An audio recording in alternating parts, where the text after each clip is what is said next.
तो स्वागत करते हैं आपका हमारे चैनल पे जिसका नाम है मिश्रा सर क्लासेस। और यहाँ हम करने वाले हैं आज मेयर फॉर्मूला दर्पण सूत्र का प्रूफ। जो आपने मेयर फॉर्मूला पढ़ा है 1/f is equal to 1/v plus 1/u, इसको किस तरह से प्रूफ कर सकते हैं और कैसे ये फॉर्मूला कहाँ से आया इसको थोड़ा जानते हैं।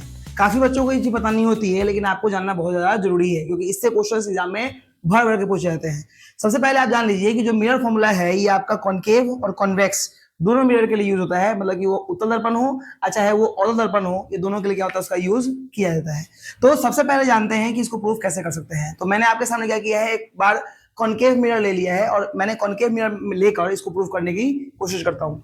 अभी इसके बाद आपको मैं कॉन्वेक्स मिरर के बारे में भी करके दिखा दूंगा कि कैसे इस तरह से हम लोग कॉन्वेक्स मिरर में भी कर सकते हैं। तो अगर मान लेते हैं कि मैंने कोई भी पोजीशन ले लिया अपने हिसाब से, मान लो कि मैंने इसको रखा इस वाले पोजीशन पे, इसको बोलते हैं बियॉन्ड सी। मतलब कि सी सेंटर से अगर ऑब्जेक्ट को रखा जाता है तो आपको पता है कि इमेज जो है बनता है इसके बीच में। तो एक काम करते हैं, पहले करते हैं इसका इमेज फॉर्मेशन, इसका इमेज बनेगा किस तरह से। तो मान लो कि कोई अगर पैरेलल रे आई तो इस तरह से आने के बाद वो टकरा के जाती है, कहाँ से, हमारी इस वाले फोकस से होते हुए जाती है। और यदि कोई लाइट रेज अगर डायरेक्टली हमारी फोकस से टकराती है तो आपको पता है कि वो बाद में इस तरह से पैरेलल होते हुए चली जाती है।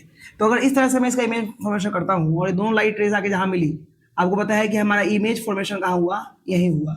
अब सारे पॉइंट्स को थोड़ा सा कर दे रहे हैं नेमिंग। मान लेते हैं इसका नाम हो गया ए बी और इस वाले पॉइंट का नाम मैंने कर दिया मान लो सी, तो मैंने कर दिया था तो सी नहीं कर रहे हैं, इसका नाम कर दे रहे हैं डी ई। और इधर जो पॉइंट्स बन रहे हैं हमारे, इसका नाम कर दे रहे हैं एम और एन। इस तरह से मैंने नेमिंग कर दिया है और सिंपली करने वाले हैं इसको अभी हम लोग प्रूफ। आप जान लीजिए कि सबसे पहले हम दो ट्रायंगल ले रहे हैं, एक ट्रायंगल ये वाला और एक ट्रायंगल इसके अपोजिट में ये वाला। नेमिंग क्या रहेगा ट्रायंगल का, कैसे पहले इसको प्रूफ कर सकते हैं ये जानते हैं। दो ट्रायंगल मैंने ले लिया, ट्रायंगल एक मैंने ले लिया ए बी और ये वाला एफ, ए बी एफ, ये वाला ट्रायंगल लिया। और इसके ठीक अपोजिट मैंने ये वाला ट्रायंगल लिया, इसका नाम कर दिया है मैंने P F N.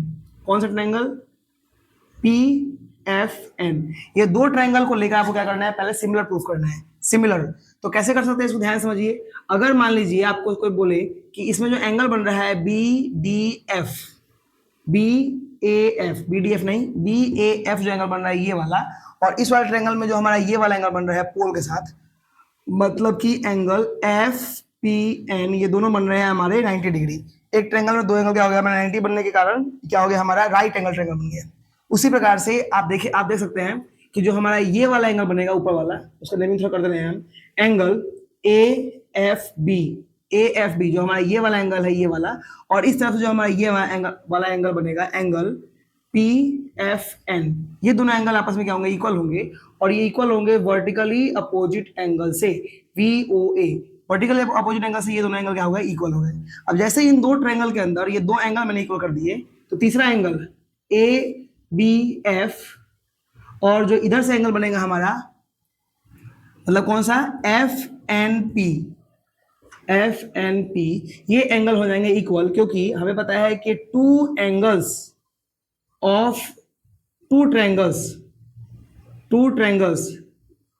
Are equal, then third angle also equal. अगर इस तरह से आपके पास अगर दो ट्रायंगल के अगर दो एंगल्स इक्वल हो जा रहे हैं तो तीसरा एंगल क्या होगा, ऑटोमेटिकली इक्वल हो जाएगा। मतलब मेरे क्या कहने मतलब ये होगा कि अगर मान लो एक ट्रायंगल इस तरह से बन रहा है, मान लेते हैं कि ये 90 डिग्री था, ये आपका 30 डिग्री है, और उसी तरह से एक और ट्रायंगल है जिसे मान लो ये भी तुम्हारा 90 डिग्री है और ये भी 30 डिग्री है, तो ऑटोमेटिकली दोनों एंगल क्या हो जाएगा, हमें हो जाएंगे 60 और 60। तो दोनों ट्रायंगल में हमारी वो एंगल सम प्रॉपर्टी लग जाएगी, जिसके कारण हमारा दोनों एंगल क्या हो जाएगा, इक्वल हो जाएगा। तो इसी प्रकार से हमने क्या किया कि इन दोनों ट्रायंगल की बात की, तो हमने ये 90 और 90 दिखाया, और जो ये वाला एंगल वर्टिकल इक्वल हुआ, तो जो ये वाला एंगल था ये भी ऑटोमेटिकली क्या हो गया, इसके बराबर हो गया। तो हम बोल सकते हैं कि दोनों ट्रायंगल के अंदर तीनों एंगल बराबर हैं, और जैसे तीनों एंगल बराबर होते हैं तो जो हमारा ट्रायंगल हमने लिया था ट्रायंगल ABF, ये ट्रायंगल हो जाएगा सिमिलर टू ट्रायंगल PFN के। दोनों ट्रायंगल हो जाएंगे सिमिलर, और जब कभी भी ट्रायंगल सिमिलर होते हैं तो उनके जो रेशियो होते हैं, मतलब जो AB, जो ये वाला AB होगा, और जो इस वाले PN के रेशियो की बात करेंगे, ये दोनों का रेशियो, और जो इस वाले AF और इधर से हमारे इस वाले FP का जो रेशियो होगा वो क्या होगा, सेम होगा। क्या हमने किया, इस वाले साइड का इसके साथ रेशियो और इस वाले साइड का इसके साथ रेशियो क्या होगा, आपस में इक्वल होगा अगर ट्रायंगल सिमिलर है तो। इसको मान लेते हैं इक्वेशन नंबर 1। और अब इक्वेशन 1 मानने से पहले एक काम करते हैं, थोड़ा सा इसमें सारी वैल्यूज को पुट कर लेते हैं। आपको पता है कि जो ए बी है, ए बी ये होता है हाइट ऑफ ऑब्जेक्ट, इसको हमने क्या कर दिया, एच ओ कर दिया। और जो पी एन होगा, ये पी एन इस वाले डी ई के बराबर होगा। तो अगर ये हाइट ऑफ इमेज हुआ तो ये भी हमारा क्या हो गया, हाइट ऑफ इमेज ही मान लिया जाएगा। और उसी प्रकार से देखो, अगर आपसे कोई बोले कि ए एफ निकालना है, तो थोड़ा सा आपको थोड़ा सा एक चीज सिखा रहे हैं हम कि यहां से जो दूरी होती है ऑब्जेक्ट की पोल से, उसको बोलते हैं यू, और जो इमेज से होती है हमारी इसकी दूरी, उसको क्या बोलते हैं वी, और जो फोकल लेंथ है उसको क्या बोलते हैं एफ। ये आपको डिस्टेंस याद रखना है। तो जैसे हम बात क्या करेंगे ए एफ का, इस वाले ए एफ का मतलब सिर्फ इतना दूर निकालना है, तो पूरे यू वाले में से अगर मैं इस वाले एफ को माइनस कर दूं, पूरा यू में से अगर मैं एफ माइनस करूं, तो मैं ये डिस्टेंस निकल के आ जाएगा। तो हम इस ए एफ को लिखेंगे सीधा यू माइनस एफ, और बटे में जो हमारा ये वाला एफ पी था, ये तो आपको पता ही है कि ये एफ है, और इसको मान लेंगे इक्वेशन फर्स्ट। और इसी प्रकार से दूसरा ट्रायंगल बनेगा। एक ट्रायंगल तो हमने इसको कर दिया सिमिलर, दूसरा ट्रायंगल हम लोग ये वाला ले लेंगे। कौन कौन सा ट्रायंगल, ट्रायंगल एम पी और एफ वाला, ट्रायंगल एम पी एफ ये ट्रायंगल, और इसके ठीक अपोजिट ये वाला ट्रायंगल ले लेंगे हम लोग। कौन सा triangle, D E F, triangle D E F. और इन दोनों ट्रायंगल को आपस में फिर से उसी प्रकार से क्या करेंगे, सिमिलर दिखा देंगे। ये ट्रायंगल होगा एम पी एफ, ये हो जाएगा ट्रायंगल डी ई एफ के सिमिलर, और ये हो जाएगा सिमिलरली। ठीक है, सिमिलरली दिखा दिया कि हमारा दोनों ट्रायंगल हो गया, क्या हो गया, ये भी सिमिलर हो गया।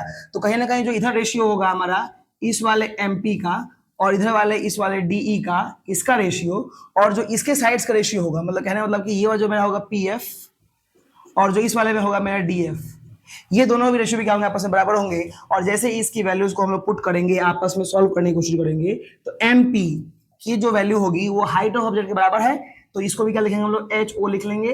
और जो डीई है ये तो हमारा हाइट ऑफ इमेज ही रहेगा, इसको डीई कर देंगे। इज इक्वल टू जो हमारा पी एफ है, आप देख पा रहे हैं जो पी एफ है इसको क्या बोलेंगे हम लोग, फोकल लेंथ। और जो डी एफ है, यहां से जो दूरी निकालेंगे डी एफ वाली, अगर मैं इस पूरे वी में से अगर माइनस कर दूं इस वाले एफ को, v में से अगर माइनस कर दूं इस वाले f को, तो मेरा ये वाला df निकल के आ जाएगा। And this is your equation number 2। अब आप थोड़ा सा दिमाग लगाएं, तो अगर मैं यहाँ पे एक स्टेप करूं कि from equation first and second से कंपेयर किया जाए, तो H O H I same है, तो इसकी वैल्यूज को आप क्या कर सकते हैं, इक्वल कर सकते हैं। तो हम करने वाले हैं u माइनस एफ और बटे में f I is equal to में ये वाला हमारा f डिवाइड बाई ये वाली वैल्यू v माइनस एफ कर देंगे। अब इसके बाद क्या करेंगे, सिंपली क्रॉस मल्टीप्लाई करेंगे, तो हमारा आएगा F square is equal to इधर u माइनस एफ, और इधर क्या आएगा ब्रैकेट में v माइनस एफ। यहां तक पहुंचने के बाद आपको पता है सिंपली करना है मल्टीप्लाई, तो uv इसमें करेंगे तो माइनस का uf, इसमें करेंगे तो vf, और इसमें करेंगे तो एफ स्क्वायर। अब एफ स्क्वायर से एफ स्क्वायर क्या हो गया, सिंपल आउट कैंसिल आउट हो गया। और इन दोनों वैल्यूज को उठा के इधर कर दे रहे हैं अगर हम लोग, तो हमारा आएगा uf और प्लस में vf, दोनों इधर आया, दोनों क्या हो गया, प्लस में हो गया, और इज इक्वल टू इधर क्या रहेगा आपका uv रह गया। अब ऐसे जैसे इस स्टेप में पहुंचे, तो हमने क्या किया कि दोनों तरफ क्या कर दिया, डिवाइड कर दिया, uvf के साथ कर दिया डिवाइड, uvf के साथ दोनों तरफ करेंगे डिवाइड, तो हमारा क्या आएगा uvf, इसके डिवाइड में भी uvf, और इसके डिवाइड में भी uvf। जैसे लाइन करेंगे तो देखो uf से ये वाला uf कटा, तो क्या बचा आपका 1/v बचा।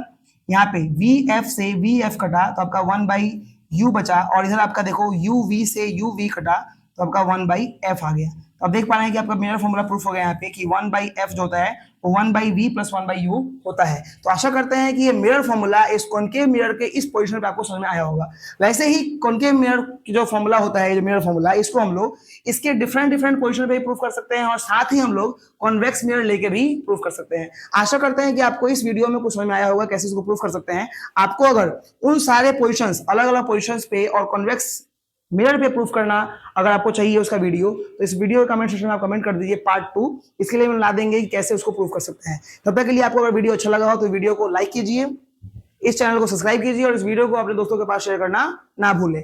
Thanks for watching.